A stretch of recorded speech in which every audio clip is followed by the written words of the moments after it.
దేశంలో ప్రధాని మోడీ తర్వాత పవన్ కళ్యాణే నెంబర్ 1 అంటున్నారు. మరి అసలు ఏ కారణంలో అంటున్నారు, అది ఏ రకంగా చెప్పుకుంటున్నారు? అంటే ఇప్పటి వరకు పవన్ కళ్యాణ్కు ఉన్నటువంటి క్రేజ్ ఏ విధంగా ఉందంటే ఓన్లీ మన 2 తెలుగు రాష్ట్రాలే కాకుండా దేశవ్యాప్తంగా కూడా ఎక్కడికి వెళ్ళినా పవన్ కళ్యాణ్ మాట కోసం అరే కనీసం ఆయన చూస్తే చాలు అనుకునే వాళ్ళు చాలామంది కూడా ఉన్నారు.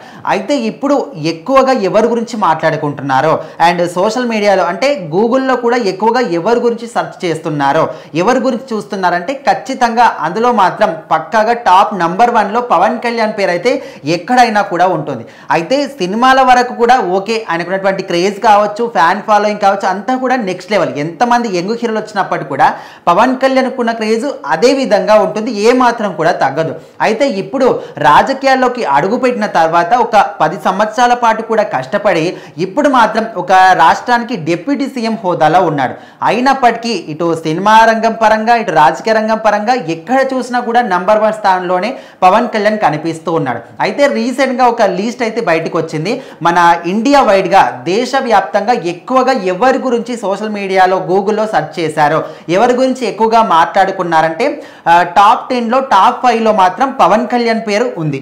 సో అదేవిధంగా ఓన్లీ పొలిటీషియన్స్ అంటే రాజకీయ నాయకుల పరంగా చూసుకుంటే ప్రధానమంత్రి నరేంద్ర మోదీ తర్వాత పవన్ కళ్యాణ్ పేరే టాప్ 2లో ఉందన్నమాట. సో ఈ విధంగా చూసుకుంటే దేశవ్యాప్తంగా ఓన్లీ 2 తెలుగు రాష్ట్రాల్లో పవన్ కళ్యాణే ఉన్నాడా, దేశవ్యాప్తంగా ఇంకెవరు కూడా సెలబ్రిటీస్ లేరా అంటే మనకు క్రికెటర్లు ఉన్నారు. సో క్రికెటర్ల పేరు అంటే ఓన్లీ తెలుగు రాష్ట్రాలే, ఓన్లీ ఆ రాష్ట్రం ఈ రాష్ట్రం అని కాకుండా క్రికెట్ అనేది మన ఇండియా వైడ్గా ఇండియా తరపున వాళ్ళు ఆడతారు కాబట్టి ఇండియా టీం అనేది ప్రపంచవ్యాప్తంగా కూడా మంచి గుర్తింపు ఉన్న వాళ్ళు మనకు విరాట్ కోహ్లీ ఉన్నాడు, ఎంఎస్ ధోని ఉన్నారు. సో ఇలాంటి వాళ్ళు రోహిత్ శర్మ, సో వీళ్ళకు మంచి క్రేజ్ ఉంటుంది. ఎక్కడికి వెళ్ళినా కూడా ప్రతి ఒక్క దేశంలో కూడా వాళ్ళని ప్రపంచవ్యాప్తంగా గుర్తుపడుతూ ఉంటారు. మరి వీళ్ళందరినీ కూడా నిలదొక్కుని వీళ్ళని కూడా క్రాస్ చేసి పవన్ కళ్యాణ్ ముందుకెళ్ళాడంటే ఎక్కువగా టాప్ ప్లేస్లో నిలిచాడంటే మరి ఆయనకున్న క్రేజ్ ఏ విధంగా పెరిగిపోతుందో రోజు రోజుకి అర్థం చేసుకోవచ్చు. సో మరి ఆయన రాజకీయ పరంగానే కాకుండా సినిమాల పరంగానే కాకుండా సాధారణ ప్రజలు ప్రతి ఒక్కరు కూడా ఆయన యాటిట్యూడ్ని, సేవా విధానం కావచ్చు, మాట్లాడే విధానాన్ని ప్రతి ఒక్కరు కూడా మాట్లాడుకుంటూనే ఉంటారు.